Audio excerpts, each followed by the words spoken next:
Hey, gang, today's the day. Today's the day. You gotta download the BetParx Casino app right now in time for the college basketball tournament. First 4 play-in games Tuesday and Wednesday, then a full card of games starting noon on both Thursday and Friday that go until later in the evening. It's such an exciting week. Before you fill out your bracket, and by the way, the lead story today at Smerconish.com in the newsletter, get your brackets ready. Before you fill out your bracket, download the BetParx Sportsbook app. Make your futures bets right now on who you think is going to win it all in this year's college basketball tournament. Here are the top 5 faves to win it, all based on yesterday's bracket announcement. $25 wager on UConn, the returning champs, pays $112.50. $25 wager on Houston pays $137.50. Purdue, same, $150. Arizona pays $400. $25 wager on North Carolina pays $400. TC, Ken Gormley is a friend of the program. Yes. Ken Gormley is a constitutional scholar who's been on this show many. He's also the president of Duquesne. Which this time of year. Duquesne made it. Duquesne made it. So I looked up Duquesne, and they were plus 20,000. Cinderella story. I think, don't hold me to this, all right? Because my ciphering's not so good. I think that means that a $25 wager on Duquesne at Parks pays $5,000. That's large. I think. That's large. I know this. I know it would pay a lot. Yeah, Cinderella story. That's absolutely right. So have some fun. BetParx is safe. It's easy. It's simple to use. New users, join me. Download the BetParx Sportsbook app right now. Make a winning $10 sportsbook bet. Get $125 in sportsbook bonus bet back. It's got to be wagered. You must be 21 and in Pennsylvania, New Jersey, Maryland, or Ohio. Gambling problem, call 1-800-GAMBLER. You love to play. You play to win. You bet Parks. All right. Monday headlines from the Smerconish.com newsletter, and actually some items from over the weekend that obviously I wasn't here to talk about, but some fun stuff that I don't want to be lost. Kate Middleton's photo of Queen Elizabeth with grandchildren was altered as well. It's so funny. The people that I've been paying the closest attention to as this kerfuffle inexplicably seems to grow are professional photographers. And without a doubt, without exception, they all say, like, this is part of the work of photography. You take 1,000 pictures, you narrow it down, and then the one that's right, you shade, you move, you get them perfectly right. Think about how long it takes you to get wedding photos back. Think about how long, this is all part of the thing. I do not understand what this is all about. I don't get it. TC. Yes. Today, post-show, at a location not to be disclosed in Center City, Philadelphia. Yes. I am being photographed by Philadelphia Magazine. Photo shoot. I hope to hell they touch me up. Right. Like, please, okay. Little nip, little tuck, little big, exactly. little small, little this, little that. Know, but it's very much on my mind. Like, they clean those pictures up. I don't know where it is. That one right there? Your picture's right there. I'm looking at it right now. Right. Okay. So in the studio, there's a picture from when I was Best of Philly, 100 years ago for your sidekick. And I distinctly remember telling that photographer, I wouldn't mind if you gave me a little more here, gave me a little less there. I'll let you figure out what I meant by that. But I think he might have. And I'm very happy with the results. So there's another aspect of this story that must be discussed. Actually, here's my reaction. My reaction is to the whole, like, now they're going to look at all these pictures. Of the royals or of the royals. Everyone? Well, that's what I want to say. It reminds me of when Donald Trump had classified information at Mar-a-Lago, and I'm not establishing parity in his behavior with Biden and Pence, although, we do know Biden, had it, knew he had it, and shared it. But the point is, as soon as it hit the papers that Trump, that search warrant had been executed at Mar-a-Lago, you knew, and I said on air, like, public officials must be scurrying, like, what do I have in my possession? And I'm sure now others are like, what pictures have we touched up? And if you're an American politician putting out a campaign image, can you still touch it up? Yes. So, I think that we have to take this back. This has gotten out of control. All right. Well, let's continue. Out of control. Let's continue to touch up at least through today. We At can least stop. through this And afternoon. I was going to say, like, Tuesday, 9 a.m., it all ends. Yeah, I mean, let's stop joking about. I mean, I thought about what I'm going to wear. I'm not wearing this for my picture today. What are you wearing? Although I look fine. You do look good. But you look like casual good. Are you doing a suit situation or I'm what? not doing a tie, but I am What is doing a this sport for? coat. If they want to take pictures of me and then have a Q&A with me just about, I frankly don't know because I haven't done the Q&A. Okay. We're doing the pictures before the Q&A. Got it. Nice. I like it. So anyway, but on Kate, I want to stick with more. this for a Okay, moment. fine. From the Daily Mail, and thank you, Mark Halpern, because Mark linked to this. The Princess of Wales was reportedly spotted looking happy, healthy, and relaxed on a visit to a local farm shop over the weekend, marking the first time that she's been seen out and about since undergoing planned abdominal surgery. Kate and William were reportedly seen at one of their favorite spots around a mile from their Adelaide cottage in Windsor on Saturday after having watched their 3 children take part in sports. The sighting at the Windsor farm shop will provide a much-needed boost to the British public who've been growing more concerned about the princess's health. Well, I had to go to the Windsor farm shop website. And if anybody's looking did you buy for tickets to fly overseas, if anyone's looking for a belated birthday gift for the host of this program, might I interest you in the large hamper, 220 pounds. Here's what it includes.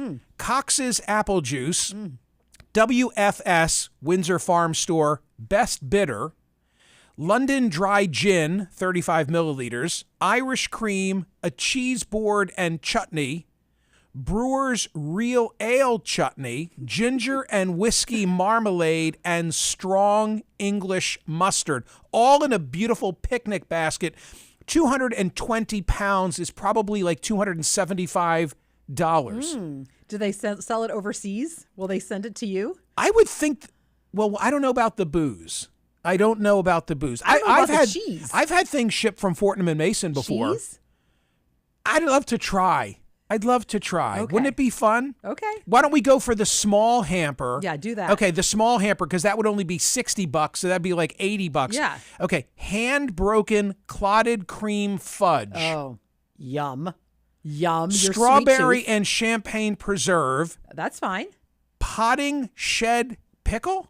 Oh, like, I don't know. They keep it in a potting shed. I love pickles. Clotted cream shortbread biscuits. Yes. I frankly I like think the all of this small could go- hamper. I think this is better. I just swallowed. Yeah, I can see that. Cheese straws. Oh, yeah, that's good. Oat cakes, duck pate. I'm not a duck pate person, but you can have that. I'll have that. with a slice of orange. Okay, I'll make the you. pate. I will make you this deal. Wait, here's the Grossmont hamper for 179 pounds. What's in there? Sparkling wine, Merlot, English breakfast tea, triple chocolate chunk biscuits in carton, and cranberry. I like the middle one. Okay, I'll pay for it and split it for you with you if you order it. Okay. I'll give you my credit card. Great. You order Michael, it, ship it here. I have your credit Okay, card. but I'll just we'll whack it up. Great. I'll incur it, but you have to order it. Great, and we'll do an unboxing. How funny is that? I mean, that's really the main. And of course, But wait, I'm making note of but this. One more thing about the Daily Mail piece. I don't know if it was in the Daily Mail piece, but it was another piece. Is there was great suspicion because no one snapped a picture. Well, maybe that's the protocol. Like maybe I'm just people putting were it out honoring there. it. I'm just putting it out there. All right. All I know is that the next time I'm in the UK, I want to go where they go. You're definitely heading whatever there. the farm store Right. is where they shop, Right. and it must be so close to Windsor because on the website you can see the castle in the background, like in the distant Oh, wow. past. Like it looks like it's like a mile away. Oh, okay, perfect. So that's their farmers market. it's perfect. I want to go where they Anywhere go. where hampers are sold is Correct. fine by me. Correct. Okay. Hampers and and wellies. One other royal family related story. It relates to Tucker Carlson. Pardon me for being tongue-tied. He got pranked over Kate Middleton's infamous edited photo. The former Fox News anchor duped by British YouTubers Josh and Archie into interviewing a fake Kensington Palace whistleblower who was prepared to dish the dirt on the doctored image. What's the background on this? Yeah, so evidently they reached out and in their words, they sweet talked Tucker's producers by saying that no one in the mainstream American media would touch this story, but they were the ones that they knew about the doctored photos. They provided documentation saying that their contract with Kensington Palace, part of which said, like, if I ever disclose secrets, I'll give a limb. But evidently the Tucker's producers either missed or they never got that far in the ignored contract. that, unsure exactly what happened, but that was in the contract. I hope my people would read the contract to know if you said I'll take a limb for this, maybe we shouldn't put this person on air. So they got it as far, they did the interview. Interview. They did the whole interview, but then they themselves came forward to say he was pranked because they didn't want the information to go out and to spark Tucker's people because it was so wrong. Right. So, but in other words, there was no like Baba Booey at the end of the interview to let him know he'd been pranked. Not only that, but I think it would have gone out. I think Tucker Carlson would have released it as real, but they didn't want it to do that in the end. How come nobody pranks us like that? Please don't encourage that. Please don't encourage that. So I have a little bit of audio from the pranksters back of the house from the studio when Tucker was interviewing him. Let's see what that sounds like. It's like, turns out the picture was not entirely real. The question is why? And tell us, and we've done our best to verify that the identity is what you say it is. It's hard to understand. I know that like one aspect of it, they were talking about how they had to edit out, and this is all fake, a Christmas tree from the background of a Middleton family photo or some such thing. They're like, that picture was actually taken in over Christmas, but we edited out the Christmas tree, yada, yada, yada. All right. So concludes the royal report for today. I'll just say this. Patrick Jeffson, who was Princess Diana's private secretary, was my guest on CNN over the weekend, and he's great. And the fact that I can so easily go to him for he was fantastic. His assessment and truly a bucket list thing for me, maybe the Windsor Farm Shop. Yes. But to be in London with Patrick, this is something I want to do and I will do. And just to take a walk, to walk through St. James with him and maybe have a cigar and hear whatever stories he'd be willing to tell me, I would love to hear. Okay. Gang, more headlines now from the Monday edition of the Smerconish.com daily newsletter. Friday poll, 28,405 votes. Which of the following worries you most? In ascending order: Gaza, social media, economy, AI, climate, Ukraine, border, and then 56% said democracy. 56% said democracy. I was really surprised. It's surprising that I gave you so many choices, and yet there were a majority who selected one of them, any one of them, and it was democracy. Saturday poll results is the increase of those who identify as LGBTQ+, more a result of comfort in reporting or actual growing numbers. 81% and change, I can round it off to 82%, said comfort in reporting. A lot of things that I want to say about this, but I'm limited on time. But I was surprised, pleasantly surprised, by the voting because, TC, when I was signing off CNN, I think were only like 26,000 who had voted. It was slow. It was slow to grow. Like I was, I keep an eye on it the whole show, obviously. And then I was thrilled to see it went. That it took off. Yeah. Now, I have to just say this because one of the social media comments, there were lots of them, according to TC, but one that made it to air was somebody who said to me, this is essentially saying I was bigoted for even asking the question. And I had a poor response to that person. And I thought about it the whole way home. What should I have said? I should have said to them, was it bigoted for Gallup, okay, the nation's foremost polling organization, to ask people how they self-identify? Because they asked 12,000 people how they self-identify. And there's this enormous shift afoot by generation. Okay, where you've got like a third of Gen Zers saying that they are LGBTQ plus females, and 2/3 of them say bisexual. So like 20% of the Gen Z females say they're bisexual. And when you compare that to boomers or the silent generation, they're like 2%. So I was asking the question, and that's the way I framed it in the poll question, and I stand by it. Is the increase of those who identify as LGBTQ plus more a result of comfort in reporting? Meaning, is it simply that today, because there's such acceptance, and I made crystal clear, that's a good thing, that we're so accepting today in comparison to where we were as a society years ago? Or are the numbers actually growing? Are the numbers actually growing? I mean, I have the poll in front of me, the self-identification.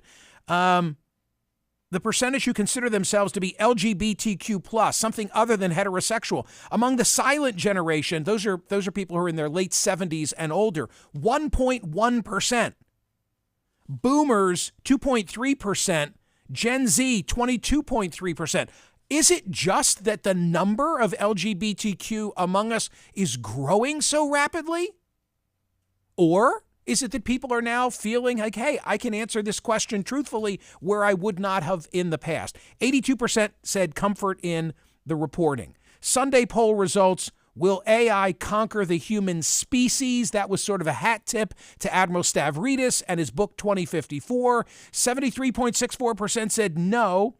Today's poll question, based on the Kathleen Parker Washington Post essay over the weekend, would a different running mate improve President Biden's re-election chances? Don't miss Rich Tao and Matt Steffi with exclusive content today at Smerconish.com. Why swing voters worry about illegal immigration. TC, we also had have a story today about Flash Shelton in the Daily Mail. He was a guest here Was he here Friday? He was here Thursday? Thursday. He was here Thursday, and then he was with you on CNN on Saturday morning. This is the guy who goes and out-squats the squatters and kicks them out of your house. So I raised this with him both here on POTUS and on television. Like, how prevalent is this? I'm still a little hazy as to whether there are so many squatters out there, or whether when there are stories of squatters, and we're distinguishing a squatter from a tenant relationship gone bad. That's not what we're talking about. We're not talking about the Bel Air case where the woman wouldn't move out of the doctor's house after her lease had expired. We're talking about people who just like show up randomly, move into your vacant real estate and don't leave. And then they have rights. Flash shows up as your tenant, and he just sits on the sofa with them until they go. But the Daily Mail today says America's squatting crisis is at a boiling point. Though the fact that the Daily Mail says that doesn't make me accept it necessarily. But in the story talking about Atlanta, it says the Georgia city is at the epicenter of the crisis with 1,200 homes currently illegally occupied. That is shocking to me. Right. Absolutely shocking to me. So maybe it is a big deal. All right. How about this follow-up impact segment? I speak so often and admiringly of Admiral William McRaven, the man for whom I would quit this job and go to work tomorrow on a presidential campaign for him. Doesn't look like I'll be getting the chance to do that because Jeff Bezos just gave $50 million, both to Eva Longoria, 50 for her, and 50 to Admiral William McRaven. McRaven's, and this is for charitable purposes. By the way, if Bezos had given it to like a super PAC and said, here you go, Admiral, 50 million, go run, I'd have rather that. Whoa. But okay, McRaven's going to do God's work. That would have been courage and civility. Can you imagine? It's the Bezos Courage and Civility Award. That's what this is. Right. Hey, I could spend a little money on a civility project of my own, Jeff. It's amazing. Right? Yeah.